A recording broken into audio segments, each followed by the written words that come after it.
Explore the beauty of Nashville with Jody's Journeys, May 29th through June 2nd. Join Jody Griner, your travel guide, and explore the treasures of Nashville. Contact Jody Griner at 641-660-6417. This tour only holds 50 seats. Demand is high. Secure your spot now. Call Jody's Journeys at 641-660-6417. Again, Jody's Journeys is going to Nashville, May 29th through June 2nd.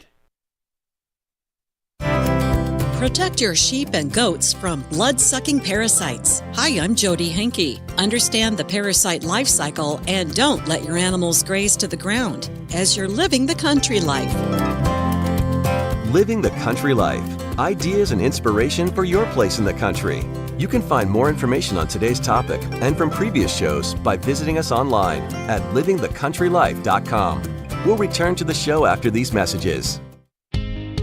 Whenever you're online, Living the Country Life is there too. Like us on Facebook and exchange tips and ideas with people who share your love for the country way of life. Follow us on Twitter at Small Farming for timely news and information. You can also find us on Instagram and Pinterest. See the latest inspired shot from our readers or add a garden tip to your boards. Living the Country Life has all the ideas for your home acreage. Visit us online at livingthecountrylife.com and find us on social media.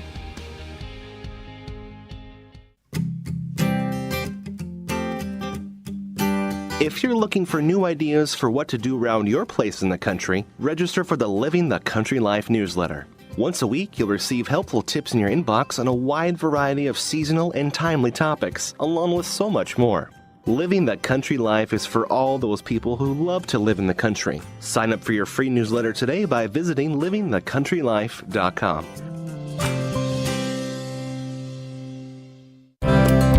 Battling parasites is part of owning sheep and goats. They all have worms to some degree, but the most concerning is a blood-sucking parasite called the barber pole worm that lives in the animal's stomach. It causes anemia and, in many cases, even death. Mark Kepler is an extension educator at Purdue University. He says the key to parasite control is pasture management. Rotate sheep and goats to grasses that are at least 4 inches tall. If the animals are grazing in the same place all the time, they'll eat it down to the ground, which makes it very easy to pick up the worms. The worm is inside of the animal. It lays an egg inside of the animal. When the animal defecates, that egg falls out on the grass.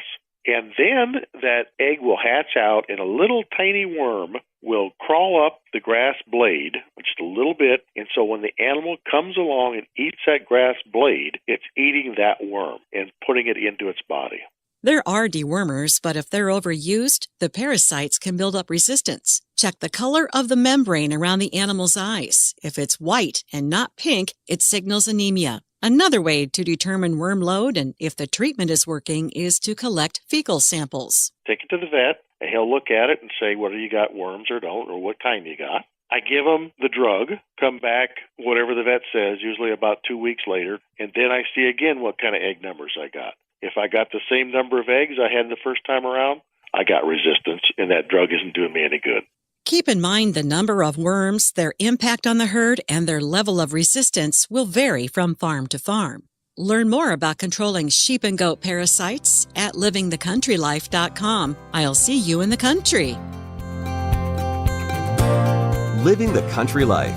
Ideas and inspiration for your place in the country. You can find more information on today's topic, share your tips, and post photos by visiting us online at livingthecountrylife.com.